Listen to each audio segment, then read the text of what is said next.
അപ്പൊ നിങ്ങൾ ചിന്തിക്കുന്നത് എന്താണ് എന്ന് നിങ്ങൾ വളരെ കൃത്യമായി അനലൈസ് ചെയ്യണം. ആ ചിന്തകളുടെ നിരീക്ഷകനായി നിങ്ങൾ മാറണം. ഞാൻ പറഞ്ഞു വളരെ ഏഹ്, ഈ ആലോചനയുടെയും യോജനയുടെയും പ്രത്യേകത അതാണ്. ആലോചന എന്ന് പറഞ്ഞാൽ ഇച്ചിരി നീണ്ട ചിന്ത. അതൊരു മണിക്കൂറിൽ 6 വരും. ചിലപ്പോൾ 60 വരെയോ. ചെറിയ കുഞ്ഞി കുഞ്ഞി കുഞ്ഞി കുഞ്ഞി ചിന്തകൾ. അത് 600 വരും. ചിലപ്പോൾ 6000 വരെ ആകാം. ഒരു ദിവസം മുതൽ, ഒരു ദിവസം എന്ന് പറഞ്ഞു കഴിഞ്ഞാൽ 600 വലിയ ചിന്തകൾ മുതൽ 6000 വരെയുള്ള വലിയ ചിന്തകൾ, 60,000 വരെയുള്ള ചെറിയ ചിന്തകൾ എന്നാണ് സൈക്കോളജി പറഞ്ഞത്. ഇതെല്ലാം തന്നത് നിങ്ങൾ തെളിയാൻ വേണ്ടിയിട്ടാണ്. നല്ല വാക്കുകൾ, നല്ല കർമ്മങ്ങൾ, നല്ല ചിന്തകൾ. നിങ്ങൾ എന്താണ് നിങ്ങൾ ഒറ്റയ്ക്കായിരിക്കുമ്പോൾ ചിന്തിക്കുന്നത്? നിങ്ങൾ ഒറ്റയ്ക്കായിരിക്കുമ്പോൾ നിങ്ങൾ ഈ രക്ഷിതാവിനെ കുറിച്ചാണോ ചിന്തിക്കുന്നത് എന്ന് നിങ്ങൾ നോക്കുക. Think about philosophy. ഞാൻ എന്തിനു വന്നു? എന്താണ് ഈ ലോകം? പുതുതായി എന്താണ് കാണുന്നത്? അതറിയാൻ വേണ്ടിയിട്ടാണ് ഈ യാത്ര മുഴുവൻ. നിസ്സാര കളിയല്ലിത്. ആർക്ക് ഉത്തരം നൽകാൻ കഴിയും ഈ ഭൂമിയിൽ? ഏത് ശാസ്ത്രത്തിന് ഉത്തരം നൽകാൻ കഴിയും? ഞാൻ ഇന്നലെ നിങ്ങളോട് പറഞ്ഞു, കോടാനുകോടി ഗാലക്സികൾ, മനുഷ്യ ബുദ്ധിക്ക് ചിന്തിക്കാൻ കഴിയാത്തത്ര ദൂരത്തിലുള്ള ദൂരങ്ങൾ, വിവിധ പ്ലാനറ്റുകൾ. അതിലൊരു 1-ാം ക്ലാസ്സിലോ അല്ലെങ്കിൽ 2-ാം ക്ലാസ്സിലോ മാക്സിമം ഒരു ഹൈസ്കൂളിൽ പഠിക്കുന്ന ഒരു വിദ്യാർത്ഥി, ഒരു മനുഷ്യൻ 100 വയസ്സ് വരെ ഇവിടെ ജീവിച്ചാകുന്നുള്ളൂ. അവൻ എത്ര ശാസ്ത്രം പഠിച്ചാലും. അതിനപ്പുറം എന്തുണ്ട് എന്ന് കണ്ടുപിടിക്കണമെങ്കിൽ സാധനകളുടെയും ക്ഷമകളുടെയും ഈ വഴികളല്ലാതെ വേറൊന്നുമില്ല. വേറൊന്നുമില്ല. വേറൊരു മാർഗമില്ല. സകല വഴികളിലൂടെയും സഞ്ചരിച്ച ഒരാൾ എന്നുള്ള നിലയിൽ എനിക്ക് വളരെ വ്യക്തമായിട്ട് മനസ്സിലായിട്ടുണ്ട്, വേറൊരു മാർഗമില്ല.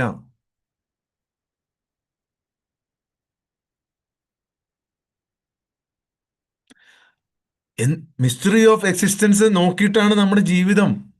അത് അന്വേഷിച്ചാണ് നമ്മൾ ഇത്രയും കാലം പോയത്. നമ്മുടെ മുന്നിൽ ഈ ചോദിച്ചുകൊണ്ടിരിക്കുന്ന ഈ ശാസ്ത്രം വച്ചുള്ള കളിയും അല്ലെങ്കിൽ ഈ ഈ മനസ്സിന്റെയും മൈൻഡ് പവറിന്റെയും ഒക്കെ കളി നമ്മുടെ മുമ്പിൽ വളരെ നിസ്സാരമാണ്. കാരണം നമ്മൾ ഓൾറെഡി നമ്മുടെ ജീവിതം കൊണ്ട് നമ്മൾ അതെല്ലാം കഴിഞ്ഞു വന്നവരാണ്. നമ്മുടെ ജീവിതം കൊണ്ട് നമ്മൾ അതെല്ലാം കഴിഞ്ഞു വന്നവരാണ്. ബാക്കിയുള്ളവരൊക്കെ ഇപ്പോഴും പഠിക്കുന്നേ ഉള്ളൂ. നമ്മൾ ഇതൊക്കെ കഴിഞ്ഞു വന്നവരാണ്. ഞാൻ പറഞ്ഞു, ഈ സീക്രട്ട് നിങ്ങൾക്ക് അറിയാമോ? ആർക്കെങ്കിലും ഈ സീക്രട്ട് അറിയാമെങ്കിൽ പിന്നെ മനുഷ്യ ജീവിതത്തിന്റെ ആവശ്യമില്ല. മനുഷ്യന്റെ അന്വേഷണം തന്നെ ആ സീക്രട്ടിലേട്ടാണ്. എന്താണ് മരിച്ചു പോകുന്നത്? എന്താണ് ഒരു കാരണവുമില്ലാതെ ജനിക്കുന്നത്? ഈ ജനനം തിരഞ്ഞെടുക്കാൻ എനിക്ക് അവകാശമില്ലാത്തത് എന്തുകൊണ്ടാണ്? പണക്കാരനായും പാവപ്പെട്ടവനായും ഒരേ സമയത്ത് കുട്ടികൾ ജനിക്കുന്നത് എന്തുകൊണ്ടാണ്? ചില കുട്ടികൾക്ക് ജനിക്കുമ്പോൾ തന്നെ വൈകല്യങ്ങൾ ഉണ്ടാകുന്നത് എന്തുകൊണ്ടാണ്? ചില കുട്ടികൾക്ക് മാനസിക സംഘർഷങ്ങൾ ഉണ്ടാകുന്നത് എന്തുകൊണ്ടാണ്? ചിലർ അനുഭവിക്കുന്നത് എന്തുകൊണ്ടാണ്? ചിലർ സന്തോഷമായിട്ടിരിക്കുന്നത് എന്തുകൊണ്ടാണ്? അപ്പോഴാണ് ഞാൻ ഇന്നലെ പറഞ്ഞത് എനിക്ക് മനസ്സിലായത്. ഒരു യാത്രയിൽ ഞാൻ ഇങ്ങനെ വണ്ടി ഓടിച്ചുകൊണ്ട് പോകുമ്പോഴാണ് എനിക്ക് മനസ്സിലായത് അത്. ഈ പ്രപഞ്ചം ഒരു ഗ്രാവിറ്റേഷണൽ ഫോഴ്സിലൂടെ എന്നെ വലിച്ചുകൊണ്ടിരിക്കുകയാണ്. ഞാനാണ് ബലം പിടിച്ച് നിൽക്കുന്നത്. ആ ദൈവം അല്ലെങ്കിൽ ആ ഈശ്വരൻ അല്ലെങ്കിൽ ആ ശക്തി, ആ സത്യം അതിശക്തമായ സ്പീഡിൽ ഇതിനെ ഇങ്ങനെ വലിച്ചെടുത്തുകൊണ്ടിരിക്കുകയാണ്. നിങ്ങൾ നോക്ക്, ഓരോ നിമിഷവും പുതിയതാണ് ഈ ഭൂമിയിൽ. ഓരോ നിമിഷവും പുതിയതാണ്. ഒരു ഒരു നിമിഷം പോലും പിന്നീട് റിപ്പീറ്റ് ചെയ്ത് വരുന്നില്ല. ഭൂമി അത്ര സ്പീഡിൽ കറങ്ങിക്കൊണ്ടിരിക്കുകയാണ് പുതിയ പുതിയ സ്ഥലങ്ങളിലേക്ക്. ഒരു തവണ റൊട്ടേറ്റ് ചെയ്ത സ്ഥലത്ത് വീണ്ടും വരുന്നില്ല. അത്ര ഫാസ്റ്റായി. ഞാൻ അതാണ് ഇന്നലെ നിങ്ങളോട് ഇന്നലെ അഡ്വാൻസ് ക്ലാസ്സിൽ പറഞ്ഞത്. ആ രഹസ്യം,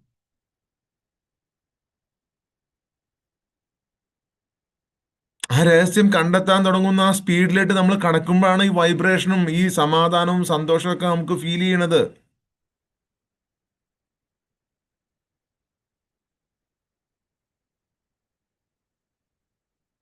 നമ്മളിപ്പോഴും ശാസ്ത്രത്തിന്റെ ഉള്ളിൽ നിന്നുകൊണ്ട് മനസ്സിന്റെ ഉള്ളിൽ നിന്ന് നമ്മളെ റിപ്പയർ ചെയ്യാൻ നോക്കുവാണ്. നമ്മളെ റിപ്പയർ ചെയ്യാൻ നോക്കുവാണ്. നമ്മളെ റിപ്പയർ ചെയ്യേണ്ടത് ശരീരത്തിന് പുറത്ത് നിന്നിട്ടാണ്.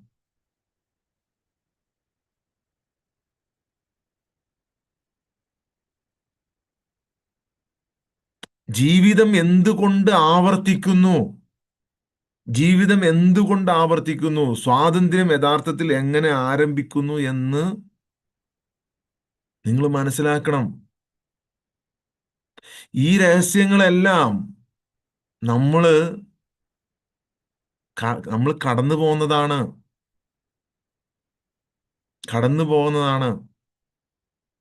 വലിയ യൂട്യൂബ് ചാനലൊക്കെ വെച്ച് യൂട്യൂബിന്റെ സിൽവർ ബട്ടണൊക്കെ ഇവിടെ ഇരിക്കുന്നുണ്ട്. ആ ചാനൽ തന്നെ ഇല്ലാതായി പോയി. നിങ്ങൾ ഈ പറയുന്ന ശാസ്ത്രവും ഈ ഇന്റലിജൻസ് ഒക്കെ ഒരുപാട് പഠിച്ചിട്ടാണ് ഈ അടുത്ത സ്റ്റെപ്പിലോട്ട് പോണത്. സ്വാതന്ത്ര്യം, സ്വാതന്ത്ര്യം എങ്ങനെ ആരംഭിക്കുന്നു? അതൊന്നും സ്വാതന്ത്ര്യമല്ല എന്ന് മനസ്സിലായി. അതെല്ലാം മനുഷ്യനെ കൊടുക്കാനുള്ള, മനുഷ്യന്റെ ഡേറ്റ കളക്ട് ചെയ്യാനുള്ള, മനുഷ്യൻ എന്താണ് ബിസിനസ്സാണ്. നിങ്ങൾ എന്തെടുത്താലും അതിനകത്ത് നിങ്ങളുടെ ബിസിനസ് ഉണ്ട്. അത് നിങ്ങൾ റീഡ് ചെയ്യുന്നുണ്ട്. ഈ പറയുന്ന എല്ലാ ആർട്ടിഫിഷ്യൽ ഇന്റലിജൻസ് ആണെങ്കിലും ശരി, നിങ്ങളുടെ സോഷ്യൽ മീഡിയാസ് ആണെങ്കിലും ശരി, എല്ലാം നിങ്ങളെ വായിച്ചു കൊണ്ടിരിക്കുകയാണ്. നിങ്ങളാണ് സത്യം. നിങ്ങൾ എന്ന സത്യത്തെ അവർ വായിച്ചുകൊണ്ടിരിക്കുകയാണ്. ഈ കണ്ടുപിടുത്തങ്ങളെല്ലാം നിങ്ങളെ വായിച്ചുകൊണ്ടിരിക്കുകയാണ്. എന്നിട്ട് നിങ്ങൾക്ക് ആവശ്യമുള്ള സാധനം ഇഷ്ടമുള്ള സമയത്ത് നിങ്ങളുടെ മുമ്പിൽ കൊണ്ടുവന്ന് കാണിച്ചു തരികയാണ്. അത് തന്നെയല്ലേ അന്ന് പഴയ കാലത്ത് പറഞ്ഞത്, നിങ്ങളുടെ മുമ്പിൽ എന്താണോ ആവശ്യം അത് കൊണ്ടുവന്ന് തരൂന്ന്. അന്ന് ഇതാരും വിശ്വസിച്ചില്ല. പിന്നെ അങ്ങനെ എങ്ങനെയാ വന്നെ എന്ന് ചോദിച്ചു. ഇപ്പൊ വന്നില്ലേ എല്ലാം. നിന്റെ ഷർട്ട് എത്രത്തോളം പഴകി, നിനക്ക് അടുത്ത ഷർട്ട് വാങ്ങാറായോ എന്ന് നിന്റെ മൊബൈലിന് അറിയാം. അതൊന്നും വലിയ അത്ഭുതമല്ല. അതൊന്നും അത്ഭുതമായിട്ട് ഞങ്ങൾക്ക് തോന്നുന്നേയില്ല. സ്വാതന്ത്ര്യം യഥാർത്ഥത്തിൽ എങ്ങനെ ആരംഭിക്കുന്നു എന്ന ഒരു അന്വേഷകനെ മനസ്സിലാകുമ്പോൾ മാത്രമാണ് സ്വാതന്ത്ര്യം തുടങ്ങുന്നത്. എന്തിനീ ഭൂമിയിൽ വന്നു? ഒരു കാരണവുമില്ലാതെ എന്തിനാണ് ഈ അനുഭവം അനുഭവിക്കുന്നത്? എന്താണ് ഒരു ചക്രത്തിലാണല്ലോ പോകുന്നത്. എത്രയൊക്കെ നിഷേധിച്ചാലും വീണ്ടും വീണ്ടും ഒരു ചക്രത്തിൽ ജീവിച്ചു കൊണ്ടിരിക്കുന്നത് എന്തുകൊണ്ടാണ്? എന്തുകൊണ്ട് ജീവിതത്തിൽ വീണ്ടും വീണ്ടും വീണ്ടും ഈ പ്രശ്നങ്ങൾ വന്നുകൊണ്ടിരിക്കുന്നു? അതാണ് നമ്മൾ പഠിച്ചുകൊണ്ടിരിക്കുന്നത്. വ്യത്യസ്ത ആളുകൾ, വ്യത്യസ്ത സ്ഥലങ്ങൾ, വ്യത്യസ്ത വർഷങ്ങൾ, എന്നാലും വേദന ഒരേ പാറ്റേൺ, ഒരേ പാഠങ്ങൾ. എന്തുകൊണ്ട്? എന്തുകൊണ്ട്? അവിടെയാണ് ഞാൻ പറയുന്നത്, നിങ്ങളുടെ കർമ്മം എന്ന് പറയുന്നത് ശിക്ഷയല്ല. ഒരിക്കലും ശിക്ഷയല്ല. നിങ്ങൾ അതുകൊണ്ട് വാ. എത്ര വലിയ കർമ്മം ചെയ്ത ഒരാളും വാ. എത്ര വലിയ പാപിയും കടന്നു വരൂ. നിങ്ങൾ കൊടും ക്രൂരതയും കൊടും പാപവും ചെയ്തവരാണെങ്കിലും കടന്നു വരൂ. കർമ്മം ശിക്ഷയല്ല. കർമ്മം പൂർത്തിയാകാത്ത അവബോധമാണ്. നിങ്ങൾ പറയുന്ന അവയർനെസ് അല്ല ഈ അവയർനെസ്. ഇത് നിങ്ങൾക്ക് മനസ്സിലാവില്ല. നിങ്ങളുടെ പൂർത്തിയാകാത്ത അവയർനെസിന്റെ ഭാഗമാണ് നിങ്ങളുടെ ചക്രങ്ങൾ, നിങ്ങളുടെ ഒരേ വേദനകൾ, ഒരേ പാറ്റേണുകൾ, ഒരേ പാഠങ്ങൾ. അത് തിരുത്താം എന്നാണ് ഞാൻ പറയുന്നത്. നിങ്ങളുടെ വിധി വേറെ വല്ലവരും അല്ല നിശ്ചയിക്കുന്നത്, മനുഷ്യന്മാരെ. നിങ്ങളുടെ വിധി നിശ്ചയിക്കുന്നത് വേറെ വല്ലവരും അല്ല.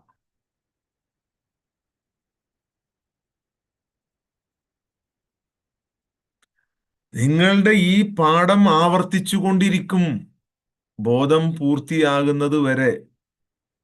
അവബോധം പൂർത്തിയാകുന്നത് വരെ ബുദ്ധി എന്ന പാഠം നിങ്ങൾ ആവർത്തിച്ചുകൊണ്ടേയിരിക്കും, ഇല്ലെങ്കിൽ വിട്ടിട്ട് വാ.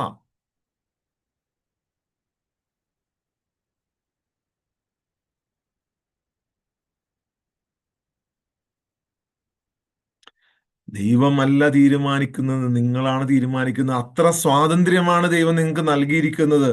അത് നിങ്ങൾക്ക് മനസ്സിലാകാത്തതല്ലേ?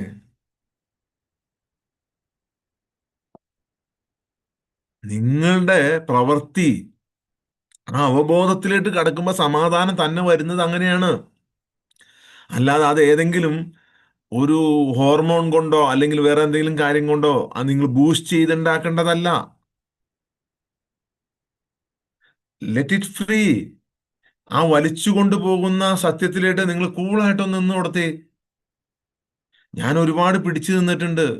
പിടിച്ചു നിൽക്കുമ്പോൾ ശരീരം പൊള്ളും. ഫ്രീ ആയിട്ട് വിട്ട് കഴിഞ്ഞാൽ വൈബ്രേറ്റ് ചെയ്ത് അങ്ങോട്ട് പൊക്കോളും. അത് പോവാനുള്ള ശക്തി നേടും.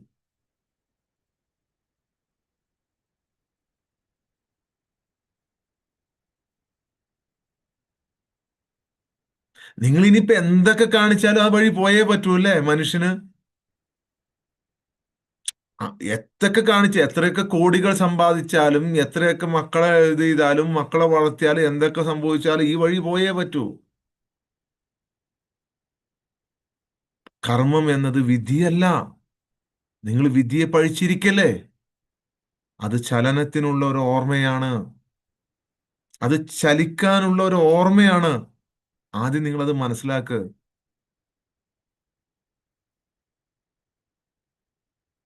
അബോധാവസ്ഥയിലുള്ള നിങ്ങളുടെ ഓരോ പ്രതികരണവും അബോധാവസ്ഥയിലുള്ള നിങ്ങളുടെ ഓരോ പ്രതികരണവും നിങ്ങളുടെ ഉള്ളിൽ വലിയ മുറിവുകൾ സൃഷ്ടിക്കും. ആ മുറിവ് സമാനമായ സാഹചര്യങ്ങളെ വീണ്ടും വീണ്ടും പിടിച്ച് വലിച്ച് നിങ്ങളിലേക്ക് കൊണ്ടുവരും. അവിടെ കിടന്ന് നിങ്ങൾ അതുമായി യുദ്ധം ചെയ്യും. നിങ്ങൾക്ക് ഫ്രീ പോകാൻ പറ്റൂല.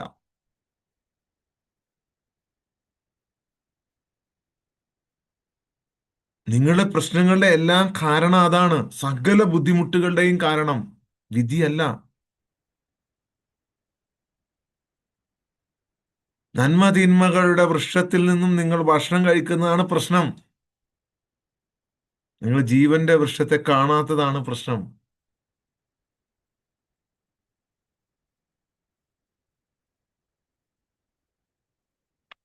നിങ്ങളുടെ ജീവിതത്തിലെ കർമ്മം എന്ന് പറയുന്നത് വൈകാരികമായ ശീലമാണ്. ഇമോഷണൽ ആയിട്ടുള്ള ശീലങ്ങൾ, നിങ്ങളുടെ മാനസികാവസ്ഥ, നിങ്ങളുടെ ഐഡന്റിറ്റിയുടെ ആസക്തി. ഞാൻ ഇന്ന ആളായിരിക്കണം എന്ന ആസക്തി, പരിഹരിക്കപ്പെടാത്ത നിങ്ങളുടെ ഒരു വിഷമം ഉണ്ടാവും നിങ്ങളുടെ ഉള്ളില്. നിങ്ങൾ ശരിക്കും ശ്രദ്ധിച്ചു നോക്ക്. പരിഹരിക്കപ്പെടാത്ത ഒരു എക്സ്പീരിയൻസ് നിങ്ങളുടെ ഉള്ളിലുണ്ടാകും. അതാണ് നിങ്ങളുടെ കർമ്മം. നിങ്ങൾ ഉദ്ദേശിക്കുന്ന കാര്യങ്ങളല്ല. വൈകാരികമായ ഒരു ശീലം അത് റിപ്പീറ്റ് ചെയ്തുകൊണ്ടിരിക്കും. അതിങ്ങനെ ചിലപ്പോൾ ദേഷ്യത്തിന്റെ ഭാവത്തിലായിരിക്കും, മറ്റുള്ളവരോടായിരിക്കും ദേഷ്യപ്പെടുക ആ വിഷമം കൊണ്ട്. അല്ലെങ്കിൽ സങ്കടമായിരിക്കും, വലിയ സങ്കടം. എപ്പോഴും കരച്ചില്, എന്ത് പറഞ്ഞാലും കരച്ചില്, എന്ത് വിഷമം ഉണ്ടായാലും കരച്ചില്. വീണ്ടും വീണ്ടും അതേ പാറ്റേൺ റിപ്പീറ്റ് ചെയ്തുകൊണ്ടിരിക്കും. എന്ത് ബിസിനസ് ചെയ്താലും ശരിയാവില്ല, എന്ത് ജോലി ചെയ്താലും ശരിയാവില്ല. അതേ പാറ്റേൺ, മാനസികപരമായ അവസ്ഥ. അപ്പോഴൊക്കെ ഐഡന്റിറ്റി, ഞാൻ സമൂഹത്തിൽ വലിയ പുള്ളിയാണ് എന്ന ഐഡന്റിറ്റി.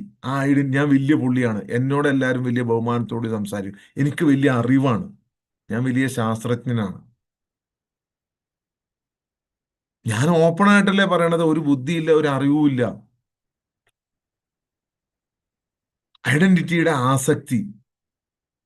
ഇതോടൊപ്പം പരിഹരിക്കപ്പെടാത്ത ഒരു എക്സ്പീരിയൻസ് നിങ്ങൾക്കുണ്ട് എന്നുണ്ടെങ്കിൽ പൂർത്തിയായി.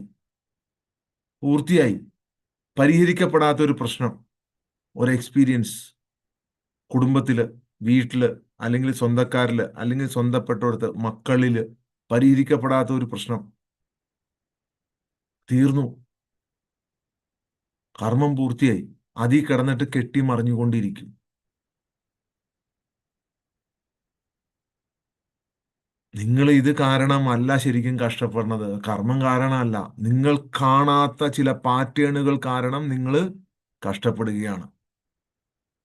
തലയിലെഴുത്തൊന്നും ഇല്ല. തലയിലെഴുത്ത് നിങ്ങൾ തന്നെ എഴുതി വച്ചിരിക്കുന്നതാണ്.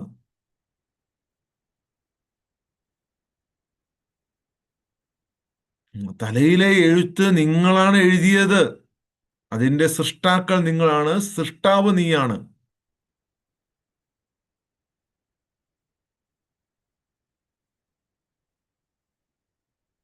ആ നിങ്ങൾ കാണാത്ത ചില പാറ്റേണുകൾ കാരണം നിങ്ങൾക്ക് അതായത് ഒരു ഒരു ചുരുളിക്കകത്ത് നിങ്ങൾ പെട്ടിരിക്കുകയാണ്.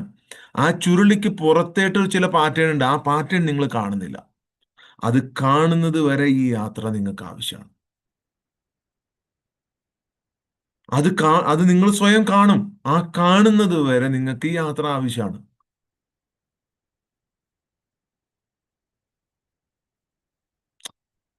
ഈ സാഹചര്യങ്ങൾ, ഈ കർമ്മം, നിങ്ങൾ ഈ ചുരുളിക്കകത്ത് എന്തുകൊണ്ട് പെട്ടുപോകുന്നു ഈ പ്രശ്നങ്ങളിൽ എന്ന് പറഞ്ഞു കഴിഞ്ഞാൽ, കർമ്മം ആവർത്തിക്കുകയാണ്. അവബോധം ഇല്ലായിരുന്നു. വികാരം അടിച്ചമർത്തപ്പെട്ടു. എല്ലാ വികാരങ്ങളും അടിച്ചമർത്തപ്പെട്ടു. നിങ്ങൾ ചിന്തിച്ചു നോക്കിയേ, നിങ്ങൾക്ക് പാട്ട് പാടണമെന്നുണ്ടായിരുന്നു, ചില സമയത്ത് പറ്റിയിട്ടില്ല. ഡാൻസ് ചെയ്യണമെന്നുണ്ടായിരുന്നു, നിങ്ങൾക്ക് പറ്റിയിട്ടില്ല. നിങ്ങൾക്ക് പുറത്തിറങ്ങി എല്ലാവരോടും സംസാരിക്കണമെന്നുണ്ടായിരുന്നു, നിങ്ങൾക്ക് പറ്റിയിട്ടില്ല. നിങ്ങൾക്ക് ചെറുപ്പത്തിൽ വലിയ വലിയ കളികൾ കളിക്കണമെന്നുണ്ടായിരുന്നു, ഒരുപാട് കൂട്ടുകാരോടെ കളിക്കണമെന്നുണ്ടായിരുന്നു, പറ്റിയിട്ടില്ല. നിങ്ങൾക്ക് ചെറുപ്പത്തിൽ സിനിമ കാണാൻ പോകണമെന്നുണ്ടായിരുന്നു, പറ്റിയിട്ടില്ല. നിങ്ങൾക്ക് കൂട്ടുകാരോടൊപ്പം കളിക്കാൻ പോകണമെന്നുണ്ടായിരുന്നു, പൂർണ്ണമായിട്ട് നിങ്ങൾക്ക് പറ്റിയിട്ടില്ല. കാരണം ആ കർമ്മം വീണ്ടും വീണ്ടും എങ്ങനെയോ കാരണം നിങ്ങൾക്ക് അറിയില്ല എന്തുകൊണ്ട് ഇവിടെ വന്നു എന്നുള്ളത്.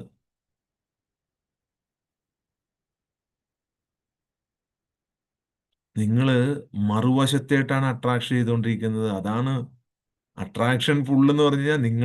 നിങ്ങൾ അട്രാക്ഷൻ പുൾ അത്ര സ്ട്രോങ് ആണെന്ന് പറഞ്ഞാൽ നിങ്ങൾ ഓപ്പോസിറ്റ് സൈഡിലേട്ടാണ് അട്രാക്റ്റ് ആയിക്കൊണ്ടിരിക്കുന്നത്. അവിടെ നിങ്ങൾക്ക് അവബോധം ഉണ്ടാകില്ല. വികാരങ്ങളെ അടിച്ചമർത്തപ്പെടും. സത്യത്തെ നിങ്ങൾ ഒഴിവാക്കി നിർത്തും. ഉത്തരവാദിത്തത്തെ നിങ്ങൾ ബാഹ്യവൽക്കരിക്കും. നിങ്ങൾ മറ്റുള്ളവരിലേക്ക് നോക്കും. അവിടെ നിങ്ങൾ ഒരിക്കലും നിങ്ങൾക്കത് ചെയ്യാൻ പറ്റൂല. ഞാൻ ഈ പറയുന്ന സംഭവം ഒരു 10 വർഷം മുമ്പ് അല്ലെങ്കിൽ 15 വർഷം മുമ്പ് പറഞ്ഞെങ്കിൽ ഇത്രയും പോലും മനസ്സിലാവില്ല. ഏതോ ഒരു മുഴുവട്ടൻ എന്നോട് പറഞ്ഞേനെ. ഇപ്പോഴായതുകൊണ്ടാണ് ഇത്രയും പേർക്കെങ്കിലും മനസ്സിലാവണത്.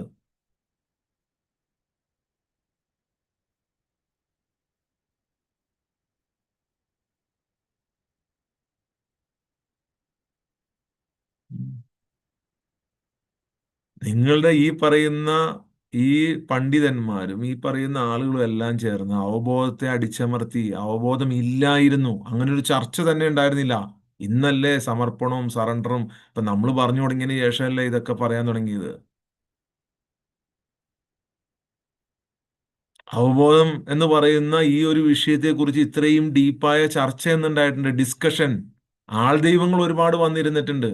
ഡിസ്കഷൻ എവിടെ ഉണ്ടായിട്ടുണ്ട്? ഒന്നുമില്ല, ഉണ്ടായിട്ടില്ല. നിങ്ങളുടെ വികാരങ്ങളെ മുഴുവൻ അടിച്ചമർത്തപ്പെട്ടിട്ടുണ്ട്. അതൊന്നും സത്യമല്ല, ഒന്നും തെറ്റുമല്ല. അതൊക്കെ ഇനി പറയാൻ പോണേ ഉള്ളൂ. അതൊക്കെ ഇനി വരാൻ പോണേ ഉള്ളൂ, അതിനെക്കുറിച്ചുള്ള വെളിപ്പെടുത്തലുകൾ വരാൻ പോണേ ഉള്ളൂ. ഒന്നും ആയിട്ടില്ല. നിങ്ങൾ വിചാരിക്കും ഇതല്ല ഒന്നും ആയിട്ടില്ല. കാലം, സമയം എല്ലാത്തിനെയും വെളിപ്പെടുത്തി തരും, അത് ആഗ്രഹിക്കുന്നവന്റെ മുന്നിൽ. അപ്പോൾ നിങ്ങൾക്ക് മനസ്സിലാവും നിങ്ങൾ ഈ ഭൂമിയിൽ beyond the limit, beyond the rules ആണെന്ന്. അപ്പോഴേ നിങ്ങളുടെ സ്വാതന്ത്ര്യം നിങ്ങൾക്ക് മനസ്സിലാവുകയുള്ളൂ.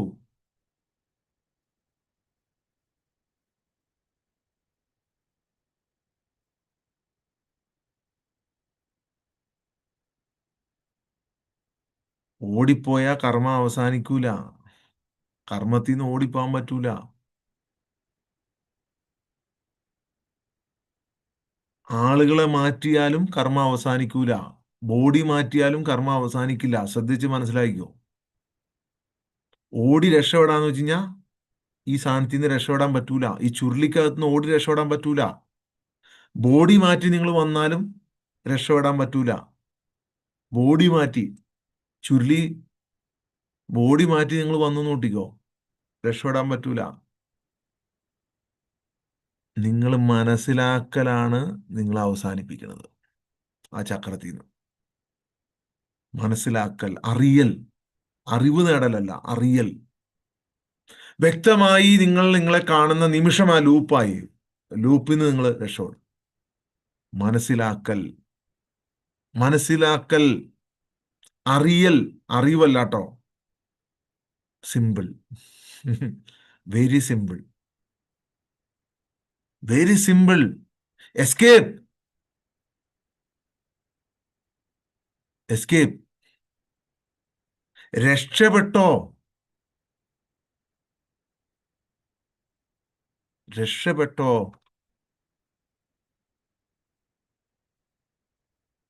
ഇത് നിങ്ങൾ എത്രത്തോളം നിങ്ങളുടെ ഉള്ളിലിട്ട് ഊതിക്കാച്ചി പൊന്നാക്കുന്നുവോ അത്രത്തോളം രക്ഷപ്പെടാനുള്ള മാർഗം നിങ്ങളുടെ മുന്നിലേട്ട് നിങ്ങളുടെ മുമ്പിലുള്ള ആളിലൂടെ തന്നെ തെളിയും. അതാരാണെങ്കിലും ശരി.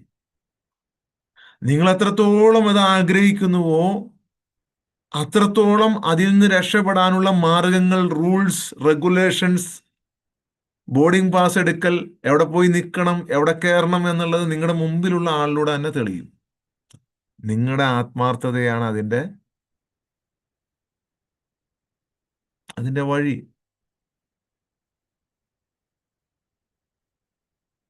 അപ്പോ നിങ്ങൾക്ക് നിങ്ങളുടെ മുമ്പിലുള്ള ആളെ എങ്ങനെ കാണണമെന്ന് നിങ്ങൾക്ക് സ്വയം ബോധ്യം വരും. ശത്രുവായി കാണണേ കണ്ടോളൂ, വ്യാജനായി കാണണേ കണ്ടോളൂ, കള്ളനായി കാണണേ കണ്ടോളൂ. അതൊക്കെ നിങ്ങളുടെ ഇഷ്ടം. മായാജാലക്കാരനായി കാണി കണ്ടു, അതെല്ലാം നിങ്ങളുടെ ഇഷ്ടം.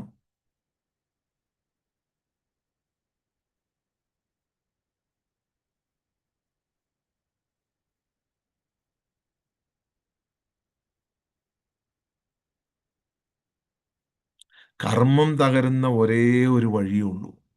അത് ഋജുവായൊരു പാതയാണ്. അത് ഋജുവായൊരു പാതയാണ്. അതിന് വളവുകളില്ല, തിരിവുകളില്ല.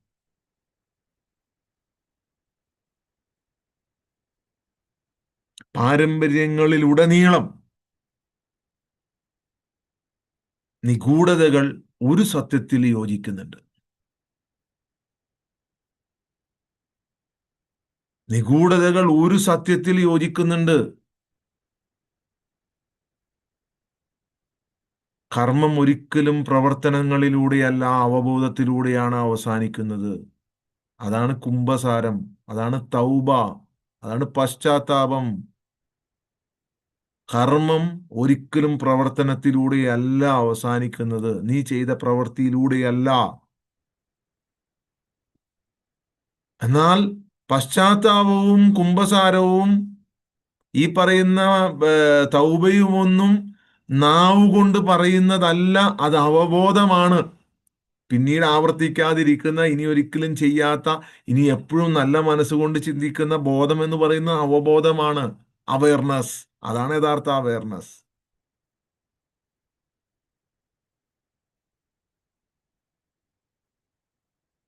എന്നെ ഒന്ന് നോക്കണേ, എന്നെ ഒന്ന് നോക്കണേ എന്ന് പറഞ്ഞ് കരയലല്ല. എന്നെ ആരെങ്കിലും വന്നൊന്ന് കാണണേ, അതൊന്നുമല്ല. അത് ഏഞ്ചൽ സിനിമയിൽ ഞാൻ പറഞ്ഞില്ലേ, മോഹൻലാലിന്റെ ഒരു സിനിമ ഏഞ്ചലായിട്ട് വന്നത്, അതിനകത്തൊരു ഒരു ജഗതിയുടെ ക്യാരക്ടർ ഉണ്ട്. നിങ്ങൾ കണ്ടിട്ടില്ലേ? എന്തോ മൂസ എന്നാ പേര്. പുള്ളി ഭാര്യയായിട്ട് പിണങ്ങി നിൽക്കുകയാണ്. അപ്പൊ വലിയ പ്രശസ്തി കിട്ടാൻ വേണ്ടി പുള്ളി ഇങ്ങനെ ഓരോ ദിവസം ഓരോ നമ്പറായിട്ട് ഇറങ്ങും. അവസാനം വെള്ളത്തിൽ മുങ്ങി ഇങ്ങനെ ഫയർ എസ്കേപ്പ് പോലത്തെ ഒരു എസ്കേപ്പ് നടത്തി പുള്ളി വലയിൽ കുടുങ്ങി പോകുന്നുണ്ട്. എന്നിട്ട് ഇങ്ങനെ വന്ന് രക്ഷിച്ചു വിടുന്നുണ്ട്. ഏഹ് അങ്ങനെ പുള്ളി പെട്ടെന്ന് ഫേമസ് ആവും. അങ്ങനെയൊക്കെ ഫേമസ് ആവാൻ പറ്റുള്ളൂ. അതിന്റെ പിന്നിൽ നടക്കുന്ന കാര്യങ്ങൾ നിങ്ങൾക്ക് മനസ്സിലാവില്ല.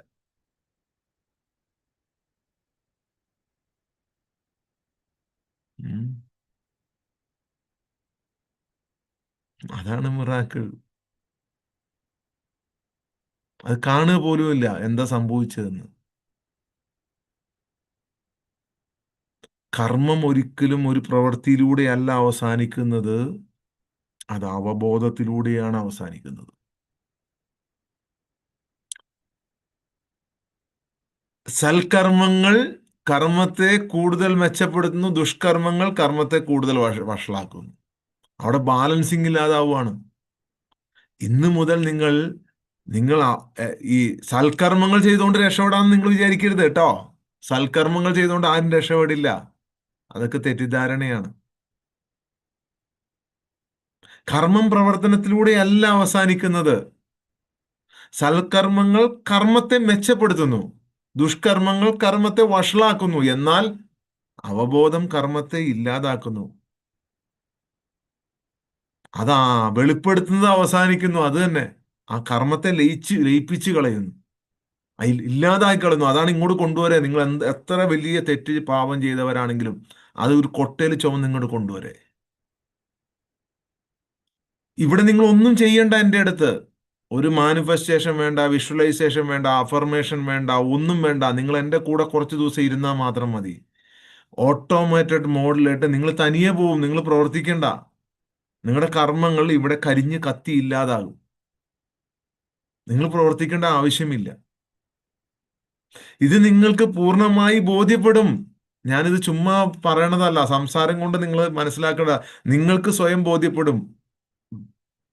വേരിഫൈ നിങ്ങൾ വെരിഫൈ ചെയ്യ്. നിങ്ങൾ കൃത്യമായി 41 ദിവസം ഇരുന്ന് നോക്ക്. എല്ലാ കർമ്മങ്ങളും എടുത്തുകൊണ്ട് വന്നിട്ട് ഇവിടെ വച്ചിട്ടൊന്ന് ഇരുന്ന് നോക്ക്. അത് കൈകൊണ്ട് വയ്ക്കുമല്ല, നിങ്ങളൊരു സീറ്റിൽ ഇരുന്ന് നോക്ക്. അത് അലിഞ്ഞില്ലാതാകുന്നത് നിങ്ങൾക്ക് ഫീൽ ചെയ്യുന്നുണ്ടെങ്കിൽ മാത്രം കണ്ടിന്യൂ ചെയ്യ്. ഒരു പരീക്ഷണം ജീവിതത്തിൽ എന്തെല്ലാം പരീക്ഷണങ്ങൾ നിങ്ങൾ നടത്തി. ഒരു 41 ഡേയ്സ് എൻ്റെ കൂടെ ഒന്ന് പരീക്ഷിക്കുക. നിങ്ങൾക്ക് 1000 ദിവസം നിങ്ങൾക്ക് സംസാരിക്കാം. 1000 ദിവസം സംസാരിക്കാനുള്ള വിഷയം ഇന്ന് ലോകത്തുണ്ട്. ഏതെങ്കിലും ഒരു യൂട്യൂബ് ചാനലോ അല്ലെങ്കിൽ എന്തെങ്കിലും എടുത്ത് വച്ചിട്ട് നിങ്ങൾ അങ്ങ് സംസാരിച്ചാൽ മതി. അല്ലെങ്കിൽ ഏതെങ്കിലും ഒരു പുസ്തകം എടുത്ത് വെച്ചിട്ട് അങ്ങ് സംസാരിച്ചാൽ മതി. 1000 ദിവസം സംസാരിക്കാം. ഒരു 41 ദിവസം നിങ്ങൾ ഒരു 20 മിനിറ്റ് നിശബ്ദതയിലൊന്ന് ഇരുന്ന് നോക്ക് എന്താണ് സംഭവിക്കുന്നത് എന്ന്. ആ ബിഗ് ബാങ്കിന് മുമ്പുള്ള നിശബ്ദതയില്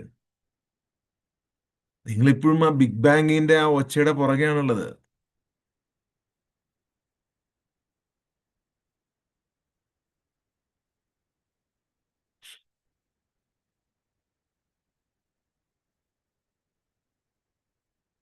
എല്ലാം ശരിയാവും. ക്ഷമ വേണം. നിങ്ങളുടെ അവബോധത്തില് നിങ്ങളുടെ കർമ്മങ്ങൾ ലയിച്ച് ലയിച്ച് ലയിച്ച് ലയിച്ച് ലയിച്ച് തീരുമ്പോൾ നിങ്ങളുടെ കൺമുന്നിൽ വന്നത് എന്താണ് എന്ന് നിങ്ങൾക്ക് ബോധ്യമാകും. അതാരും പറഞ്ഞു തരണ്ട. അതാരാണെങ്കിലും ഇത് ഇന്നയാളാണ്, ഇത് ഇന്നയാളാണ് എന്ന് വളരെ കൃത്യമായി ബോധ്യം വരും. നിങ്ങളുടെ കർമ്മങ്ങൾ ലയിച്ച് ഇല്ലാതാകുമ്പോൾ അത് ഇന്നതാണ്, ഇത് ഇന്നതാണ് എന്ന് നിങ്ങൾക്ക് ബോധ്യം വരും. ഇത് ഇന്നയാളാണ് എന്ന് കൃത്യമായി നിങ്ങൾക്ക് മനസ്സിലാവും. ആരും പറഞ്ഞു തരണ്ട നിങ്ങൾക്ക്.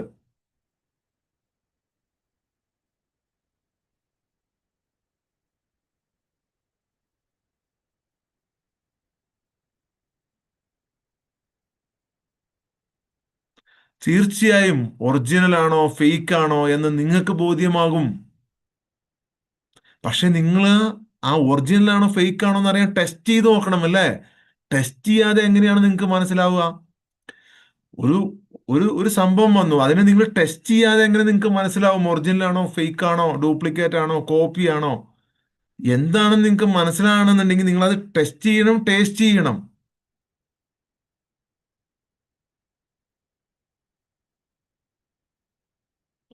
നിങ്ങളുടെ പ്രതിപ്രവർത്തനം നിങ്ങളുടെ ഐഡന്റിറ്റി ക്രിയേഷനും നിങ്ങളുടെ ഇമോഷൻ ക്രിയേഷനും അല്ലാതെ നിരീക്ഷണമാകുമ്പോൾ കർമ്മത്തിന്റെ ഇന്ധനം നഷ്ടപ്പെടും.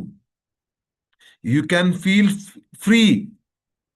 നിങ്ങൾക്ക് ഫ്രീ, അതായത് നിങ്ങളുടെ ബോഡിയിലുള്ള ഭാരം ഉണ്ടല്ലോ, ചുമലിലെ ഭാരം ഇല്ലാതാകും. ഭാരം ഉണ്ടാവില്ല അവിടെ. ഇത്രയും നാളെ നിങ്ങൾ ചുമന്നിരുന്ന ചുമലിലെ ഭാരം, നെഞ്ചിനകത്തെ ആ ആ ആ ആ ആ ഒരു ഭാരം അത് നഷ്ടപ്പെടും നിങ്ങൾക്ക്. നിങ്ങൾ ഫ്രീ ബേർഡായിട്ട് മാറും. Free bird.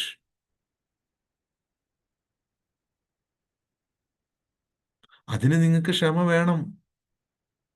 ക്ഷമയോടെ കാത്തിരിക്കണം. 41 ദിവസം എന്ന് പറഞ്ഞാൽ 41 ദിവസം. ആ 41 ദിവസത്തിനുള്ളിൽ നിങ്ങൾക്ക് ബോധ്യം ഉണ്ടാകും. നിങ്ങൾ ഇരുന്ന് നോക്ക്. ഉള്ളിൽ ഒരു ചെറിയ ഇൻറ്റ്യൂഷൻ എങ്കിലും വരും.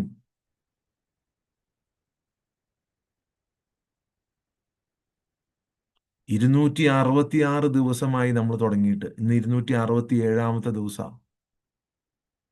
ഒരു ദിവസം ഇത് നിർത്തിയിട്ടില്ല. അതൊരു വലിയ സംഭവമായിട്ട് പറഞ്ഞൊന്നുമല്ല. Just prove, just prove yourself. നീ ആരാണ് കാണട്ടെ. Prove it. എങ്ങനെ?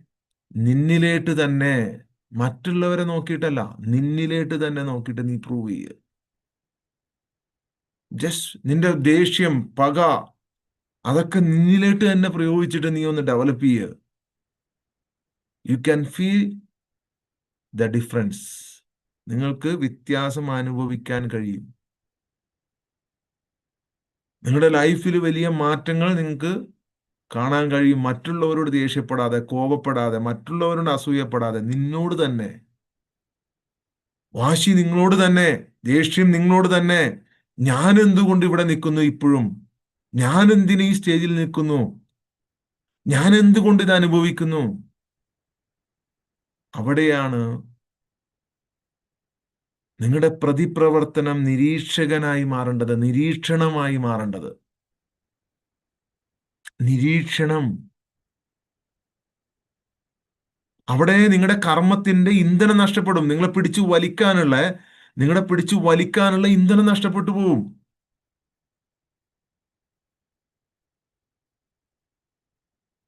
സാഹചര്യം വീണ്ടും ഉണ്ടാവും, അതേ സാഹചര്യം ഉണ്ടാവും. പക്ഷെ നിങ്ങൾ വ്യത്യസ്തമായി പ്രതികരിക്കാൻ തുടങ്ങും. സത്യമല്ലേ ഞാൻ പറഞ്ഞത്? ഇപ്പൊ നിങ്ങളുടെ ജീവിതത്തിൽ വരുന്ന ഓരോ സാഹചര്യത്തിൽ നിങ്ങൾ പഴയ പോലെയാണോ പ്രതികരിക്കുന്നത്? നിങ്ങൾ തന്നെ സ്വയം ഒന്ന് നിങ്ങളെ വിലയിരുത്തി നോക്കി. ഇത് ഞാൻ പറഞ്ഞതാണോ? നിങ്ങൾ അനുഭവിച്ച സത്യമാണ് മനുഷ്യന്മാരെ. നിങ്ങൾ ചിന്തിച്ചു നോക്കി. സാഹചര്യം പഴയ പോലെ തന്നെ, കരയേണ്ട സാഹചര്യം, വിഷമിക്കേണ്ട സാഹചര്യം, ദേഷ്യം വരേണ്ട സാഹചര്യം, ആകെ സങ്കടപ്പെട്ട് കുത്തിയിരിക്കേണ്ട എത്ര സാഹചര്യം ഇപ്പൊ ഈ കഴിഞ്ഞ നാള് ഈ നമ്മുടെ ഈ പ്രോഗ്രാമിൽ വന്നതിന് ശേഷം നിങ്ങളുടെ ജീവിതത്തിൽ വന്നിട്ടുണ്ട്. നിങ്ങൾ വ്യത്യസ്തമായിട്ടാണ് പ്രതികരിക്കുന്നത്. ആ വ്യത്യാസമാണ് സ്വാതന്ത്ര്യം. ആ വ്യത്യാസമാണ് ഫ്രീഡം. അതാണ് ഞാൻ അനുഭവിച്ചുകൊണ്ടിരിക്കുന്നത്. അത് നിങ്ങൾക്കും അനുഭവിക്കാൻ പറ്റുമെന്നാ പറഞ്ഞത്. എല്ലാവർക്കും പറ്റും. ഇതെങ്ങനെ തിരിച്ചറിയാന്ന് ഞാൻ പറഞ്ഞുതരാം. അപ്പൊ നിങ്ങൾക്ക് എളുപ്പം ഉണ്ടാവും. ഈ കർമ്മം അവസാനിക്കുകയാണ്. നിങ്ങളുടെ വിധി, ഇവിടെ ഒടുക്കത്തെ ഒരു വിധി.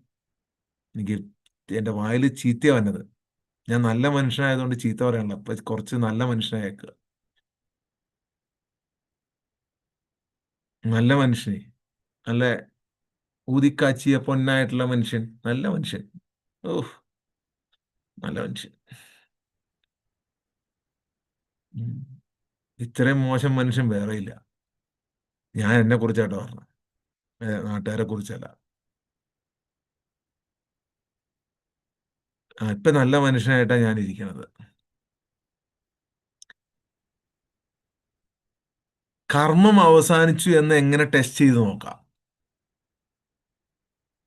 നിങ്ങളുടെ വൈകാരികമായ ചാർജ് കുറയും. പെട്ടെന്ന് പൊട്ടിത്തെറിക്കാൻ പറ്റൂല. എന്തോ ഒരു സാധനം നിങ്ങൾ തടഞ്ഞു നിർത്തും. ഒന്നുകൂടി ആലോചിപ്പിക്കും. പെട്ടെന്ന് നിങ്ങൾക്ക് കരയാൻ പറ്റില്ല. പെട്ടെന്ന് പൊടേന്ന് കരയാൻ പറ്റൂല. കാരണം നിങ്ങൾ ഒന്ന് ആലോചിക്കും. എന്തോരം ഡെൻസിറ്റി കരയണം, വേണോ ഇത്രയും കരയണോ? ഇനി കരഞ്ഞില്ലെങ്കിൽ കുഴപ്പമില്ല, വിഷമം ഉള്ളിലുണ്ടല്ലോ. കരഞ്ഞിനി ആൾക്കാരെ കാണിക്കണമെന്ന് നിർബന്ധമില്ല. ശ്രദ്ധിച്ചോട്ടോ, ഇനി മാറാൻ പോകുന്ന നിങ്ങളുടെ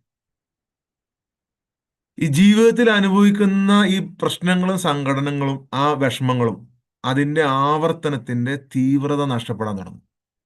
ശരിക്കും ശ്രദ്ധിച്ചോ. നിങ്ങളുടെ ജീവിതത്തിൽ ഇപ്പോൾ ഉള്ള, ഞാനിത് 250 ദിവസത്തിന് ശേഷമാണ് ഞാൻ ഈ ഇതിലേട്ട് ഇത്രയും ഡീപ്പായിട്ട് നിങ്ങളോട് പറയണത്. നിങ്ങൾ ശ്രദ്ധിച്ചോ. നിങ്ങളുടെ വിഷമങ്ങളുടെയും സങ്കടങ്ങളുടെയും ആ ബുദ്ധിമുട്ടുകളുടെയും ആ കടങ്ങളുടെയും ആ തീവ്രത, ആവർത്തനത്തിന്റെ തീവ്രത നഷ്ടപ്പെടാൻ തുടങ്ങിയിട്ടുണ്ട്.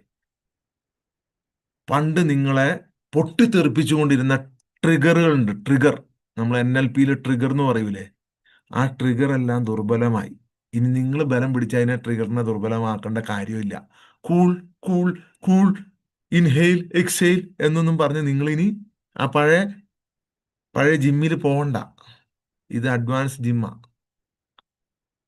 പഴയ ട്രിഗർ, ആ പെട്ടെന്നുള്ള ട്രിഗർ ഉണ്ടല്ലോ, വലിച്ചു പൊടിച്ചിട്ട് ചാടി ഇറങ്ങി ബഹളം ഉണ്ടാക്കുന്ന, ചാടി പ്രശ്നം ഉണ്ടാക്കുന്ന, വീട്ടിൽ കലാപം ഉണ്ടാക്കുന്ന ആ ട്രിഗർ പോയി.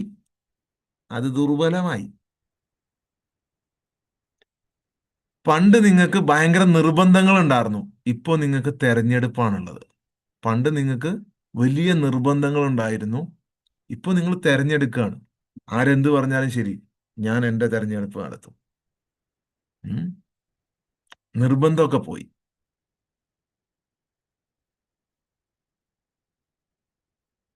ഇപ്പോൾ നിങ്ങൾ ചോദിക്കുന്നത് നിർത്താൻ തുടങ്ങി.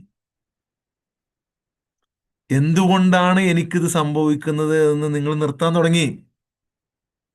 നിങ്ങൾ ഇപ്പോൾ ചോദിക്കുകയാണ്, ആ, ഇതിപ്പോൾ എന്നെ എന്താണ് പഠിപ്പിക്കുന്നത്? ആ, പുതിയൊരാൾ വന്നിട്ടുണ്ടല്ലോ, ഇതിപ്പോൾ എന്നെ എന്താണ് പഠിപ്പിക്കുന്നത്? ആ, ദേ, എടാ, പുതിയൊരു സംഭവം വന്നേണു. ആ, ഇതിപ്പോ എന്നെ എന്താണ് പഠിപ്പിക്കുന്നത്?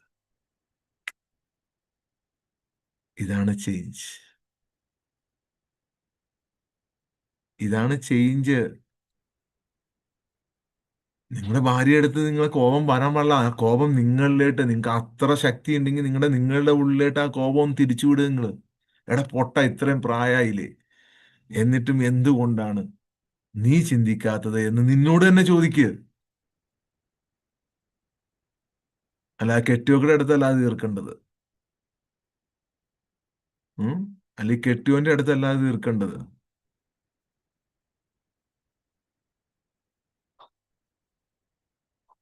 ഈ മാറ്റം ആജീവാനന്ദ ആവർത്തനത്തിന്റെ അന്ത്യം കുറിക്കുന്നതാണ്.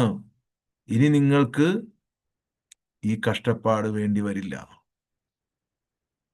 ഈ മാറ്റം നിങ്ങൾ പൂർണ്ണമായും ഈ വഴിയിൽ പിടിച്ചു നിൽക്കുന്നിടത്തോളം കാലം, അത് പിടിച്ചു നിന്ന് നിങ്ങൾ അച്ചീവ് ആയി കഴിഞ്ഞു കഴിഞ്ഞാൽ പിന്നെ ഒരിക്കലും നിങ്ങൾക്ക് നരകത്തിൽ പോകേണ്ടി വരില്ല, അല്ലെങ്കിൽ ഭൂമിയിലെ പാതാളത്തിൽ പിറക്കേണ്ടി വരില്ല. അടുത്തൊരു ജന്മം നിങ്ങൾക്കുണ്ടെങ്കിൽ നിങ്ങൾ സുന്ദരമായി സന്തോഷമായി ജനിക്കും. അത് സ്വർഗത്തിലാണെങ്കിലും ശരി, ഭൂമിയിലാണെങ്കിലും ശരി. ഇത്രേ ഉള്ളൂ. വെരി സിമ്പിൾ ആയിട്ടുള്ള ഒരു കാര്യമാണ് നമ്മൾ പഠിപ്പിക്കുന്നത്. ഒരു ലൂപ്പിൽ നിന്നും പുറത്ത് കടക്കുക. നിങ്ങളുടെ കണ്ണുകൾ അടച്ച് നിങ്ങളൊന്ന് ചിന്തിച്ചു നോക്കുക. ആവർത്തിച്ചു കൊണ്ടിരുന്ന ഒരു ജീവിത രീതി, അതുമായി ബന്ധപ്പെട്ട ഒരു വികാരം അത് നിങ്ങൾക്കുണ്ടായിരുന്നു. അത് നിങ്ങൾ കഥയില്ലാതെ, കുറ്റപ്പെടുത്താതെ നിങ്ങളത് ഫീൽ ചെയ്യുക. നിങ്ങൾ അതിനെ കാണുക, നിരീക്ഷിക്കുക. നിങ്ങൾ ആരാണ് എന്ന് നിങ്ങൾ മനസ്സിലാക്കുക. നിങ്ങൾ ആരാണ് എന്ന് നിങ്ങൾ മനസ്സിലാക്കുക. നിങ്ങളെ തന്നെ നിങ്ങളൊന്ന് കാണുക. നിങ്ങളുടെ ദേഷ്യവും കോപവും ഒക്കെ, നിങ്ങൾ അതിനോട്, അത്ര ശക്തിയുണ്ട് നിങ്ങൾക്ക്. കോപമുള്ളവന് വലിയൊരു പവറുണ്ട്. അത് സമൂഹത്തിന്റെ മേലല്ല, നിന്റെ മേല്. നീ എന്തായി? നീ എത്രത്തോളം അറിഞ്ഞു? ആ അവബോധം അതിന്റെ ചങ്ങല മുറിച്ചു കളയും. നിങ്ങൾ ആ പിടിച്ചു കെട്ടിയിരിക്കുന്നതിന്റെ ചങ്ങല മുറിച്ചു കളയും. നമ്മൾ എന്തായാലും കാണും, അത് ഉറപ്പാണ്. ബാക്കിയുള്ളവരൊന്നും കാണുമെന്ന് എനിക്കറിയില്ല. നമ്മൾ മുമ്പും കണ്ടിട്ടുണ്ട്, ഇനിയും കാണും. നമ്മൾ മുമ്പും കണ്ടിട്ടുണ്ട്. ഇവിടെ എന്നെ വിമർശിക്കാൻ വന്നിരിക്കുന്നവരാണ് ശരി, അനുകൂലിച്ചു വന്നിരിക്കുന്നതാണ് ശരി, മധ്യവർത്തികളാണെങ്കിലും ശരി, നമ്മൾ കണ്ടിട്ടുണ്ടേ. നമ്മൾ ഇനിയും കാണും. അങ്ങനെയൊന്നും പോകാൻ പറ്റൂല.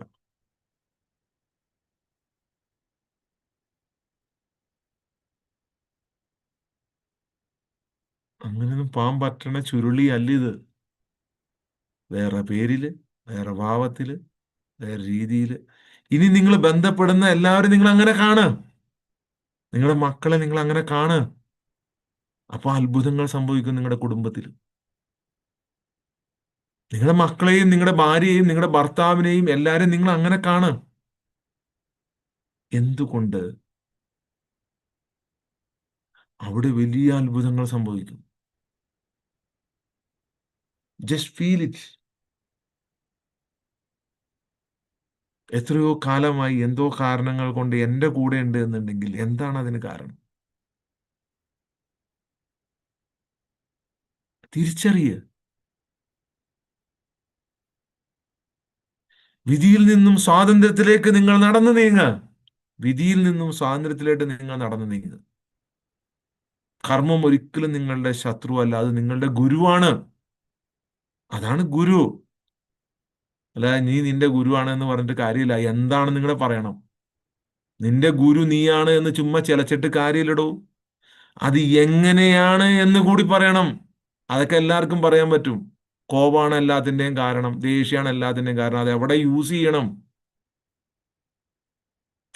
നീ നിന്റെ ഗുരുവാണെന്നൊക്കെ നിനക്ക് പറയാം. അതെന്താണ്? അത് നിങ്ങളുടെ ഗുരു എന്ന് പറയുന്നത് നിങ്ങളുടെ കർമ്മമാണ്. നിങ്ങൾ ആ കർമ്മത്തിനെതിരെ പോരാടി കഴിഞ്ഞ് കഴിഞ്ഞാൽ അത് മുറുകിക്കൊണ്ടിരിക്കും. കർമ്മത്തിനെതിരെ നിങ്ങൾ പോരാടുന്നുണ്ടാവും, നിങ്ങൾ പശ്ചാത്താപം ചെയ്യുന്നുണ്ടാവും, നിങ്ങൾ ഡെയിലി കുമ്പസരിക്കുന്നുണ്ടാവും, നിങ്ങൾ ഡെയിലി ദൈവത്തോട് ദൈവമേ പുറത്തു തന്നെ, പുറത്തു തന്നെ, പുറത്തു തന്നെ എന്ന് മലയാളത്തിലും ഇംഗ്ലീഷിലും അറബിയിലും നിങ്ങൾ പറയുന്നുണ്ടാവും. Please forgive me, forgive me, forgive me എന്നൊക്കെ പറയുന്നുണ്ടാവും. അറബിയിൽ അസ്തഗ്ഫിറുല്ലാ, അസ്തഗ്ഫിറുല്ലാ, അസ്തഗ്ഫിറുല്ലാ എന്ന് വിളിച്ച് കൂവുണ്ടാവും. ഒരു കാര്യമില്ല. അത് നിങ്ങൾ കർമ്മത്തിനെതിരെ പോരാടുന്നതാണ്. കർമ്മം നിങ്ങൾ മനസ്സിലാക്കുമ്പോൾ അത് നിങ്ങളുടെ മുമ്പിൽ ബോ ചെയ്യും, കുമ്പിടും. നിങ്ങൾ മനസ്സിലാക്കുമ്പോൾ മാത്രം.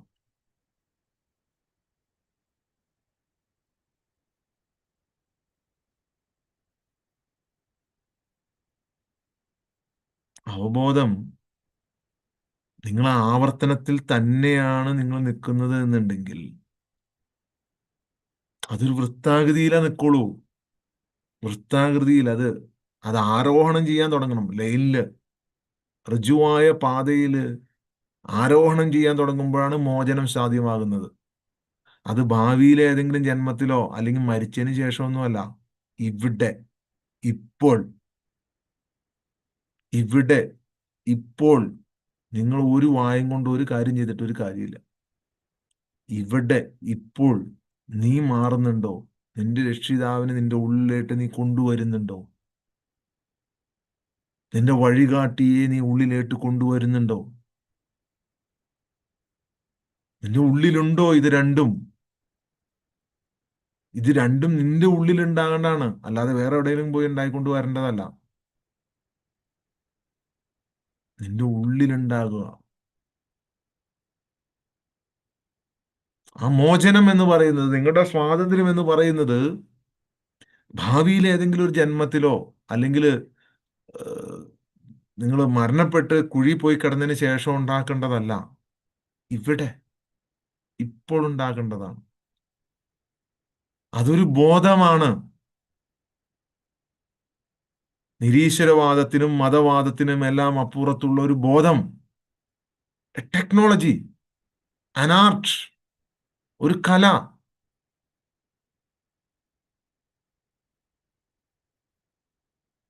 ആ കലയാണ് നമ്മൾ പ്രാക്ടീസ് ചെയ്യുന്നത്.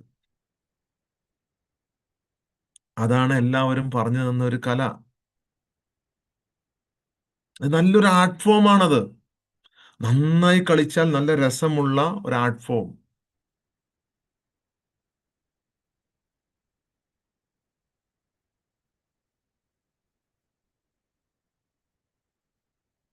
നിങ്ങൾ നിങ്ങളുടെ ഈശ്വരനെ അറിയുക, ആ ബ്രഹ്മത്തെ അറിയുക നിങ്ങൾ. അതാണ് നമ്മുടെ പുരാതന വേദങ്ങളും നമ്മുടെ ഉപനിഷത്തുകളും ഈ വിശുദ്ധ ഖുർആനും ഈ ബൈബിളും ഒക്കെ പറഞ്ഞത് അതാണ്. ഒക്കെ പറഞ്ഞത് അതാണ്. നിങ്ങൾ ഹൃദയം കൊണ്ട് അതിനെ വായിക്കുക. ആത്മീയ ലെവലിൽ വായിക്കുക, ശരീരം കൊണ്ട് വായിക്കരുത്. നിങ്ങൾ ബൈബിൾ വായിക്കുകയാണെങ്കിലും, നിങ്ങൾ ഗീത വായിക്കുകയാണെങ്കിലും, നിങ്ങൾ ഖുറാൻ വായിക്കുകയാണെങ്കിലും, നിങ്ങൾ ഒരിക്കലും ശരീരം ഉപയോഗിച്ച് ശരീരത്തിന് വേണ്ടി വായിക്കരുത്. അല്ലാതെ നിങ്ങളൊന്ന് വായിച്ചു നോക്കിയാൽ അതിൽ വലിയ നിധികളുണ്ട് ഇതിനകത്തെല്ലാം. ഗീ ഭഗവത്ഗീതയിലെല്ലാം അത് എങ്ങനെയാണ് ഭഗവത്ഗീതയെ വിമർശിക്കുന്നത്? ഭഗവത്ഗീതയെ വിമർശിക്കുന്നത് ശാരീരികപരമായി മനുഷ്യൻ അതിനെ വ്യാഖ്യാനം നടത്തുമ്പോഴാണ്. വിശുദ്ധ ഖുർആൻ എങ്ങനെയാണ് വിമർശിക്കുന്നത്? ഈ ഖുർആനെ ശാരീരികപരമായി വ്യാഖ്യാനം നടത്തുമ്പോഴാണ്, ശരീരത്തെ വെച്ചിട്ടാണ് വ്യാഖ്യാനം ചെയ്യണത്. ബൈബിളിനെ വിമർശിക്കുന്നത് എങ്ങനെയാണ്? ശരീരത്തെ വെച്ചിട്ടാണ്. ഈ മൂന്ന് ഗ്രന്ഥങ്ങളും ശരീരത്തിന് വേണ്ടി ഉണ്ടാക്കിയതല്ല, സ്പിരിച്വൽ ലെവലിന് വേണ്ടി ഉണ്ടാക്കിയതാണ്. കംപ്ലീറ്റ്ലി സ്പിരിച്വലായി നിങ്ങൾ അതിനെ ഒന്ന് പാരായണം ചെയ്ത് നോക്കി, നിങ്ങളുടെ മുമ്പിലുള്ള ലോകം തന്നെ മാറും. നിങ്ങൾക്ക് മനസ്സിലാവും അത് ഹിന്ദുക്കൾക്കും ക്രിസ്ത്യാനികൾക്കും മുസ്ലിങ്ങൾക്കും ഉണ്ടാക്കിയതല്ല, ഈ ലോകത്തെ എല്ലാവർക്കും ഉണ്ടാക്കിയതാണെന്ന് നിങ്ങൾക്ക് മനസ്സിലാവും. സകല നിരീശ്വരവാദികളും സകല യുക്തിവാദികളും അത് പരിഹസിക്കുന്നത് അതിനെ ശരീരം കൊണ്ട് ചേർത്ത് വായിച്ചിട്ടാണ്. കാരണം അവരുടെ മുമ്പിൽ അതേ ഉള്ളൂ, ശരീരം മാത്രമേ ഉള്ളൂ.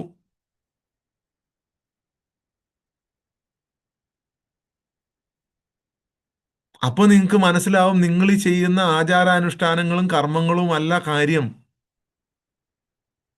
ഞാനത് വേണ്ടാന്നൊന്നും പറയുന്നില്ല. ഓരോ ലെവലിൽ നിൽക്കുന്നവർക്ക് അതെല്ലാം ആവശ്യമാണ്, ചില കാര്യങ്ങൾ ആവശ്യമാണ്. അതുകൊണ്ടാണ് നമ്മൾ ഒരു ഒരു മത ആചാരങ്ങളെയും ഒരു മത അനുഷ്ഠാനങ്ങളെയും പൂർണ്ണമായിട്ട് നമ്മൾ തള്ളി പറയാത്തത്. കാരണം ആ ലെവലിൽ നിൽക്കുന്നവർക്ക് ചില കാര്യങ്ങൾ ആവശ്യമാണ്.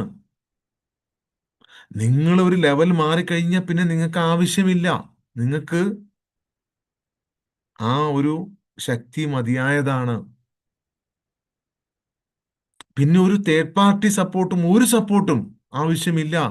ഒരൊറ്റ ഒരൊറ്റ വിളി, ഉത്തമമായ ബോധ്യം ഉണ്ടാവും നിങ്ങൾക്ക്. ആവശ്യമുള്ളതാണെങ്കിൽ അത് നടന്നിരിക്കുമെന്ന്. അതാണ് പൂർണ്ണമായ വിട്ടുകൊടുക്കൽ, പൂർണ്ണമായ സമർപ്പണം, പൂർണ്ണമായ സമർപ്പണം,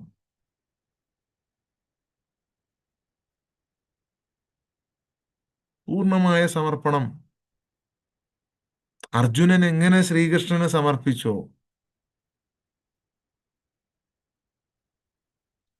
ഉം? മത്തായിയും പൗലോസും തോമസും ഒക്കെ എങ്ങനെ യേശുവിനെ സമർപ്പിച്ചോ, അബൂബക്കറും ഉമറും ഉസ്മാനും അലിയും ഒക്കെ എങ്ങനെയാണ് സമർപ്പിച്ചത്?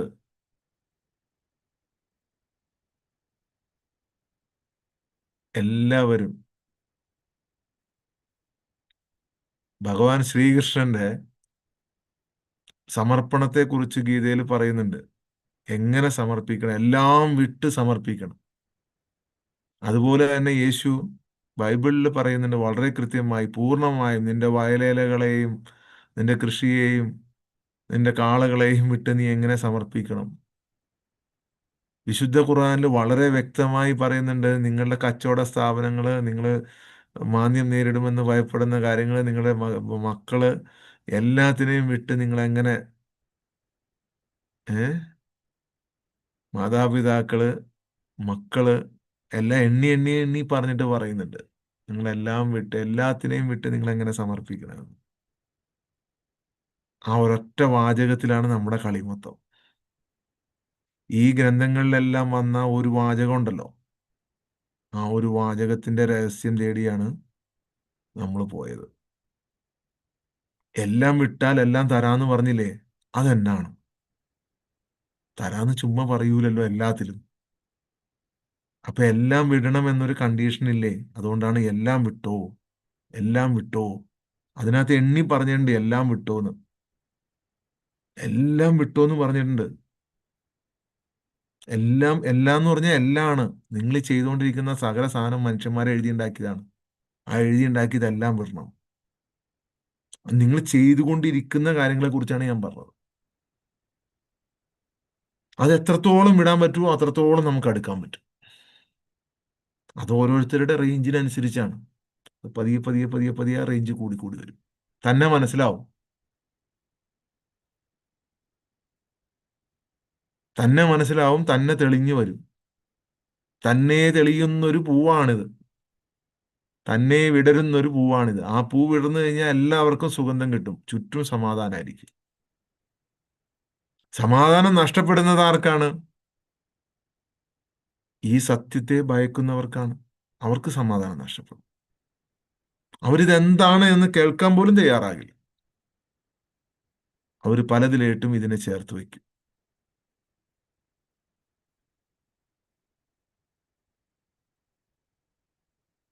ഓക്കെ.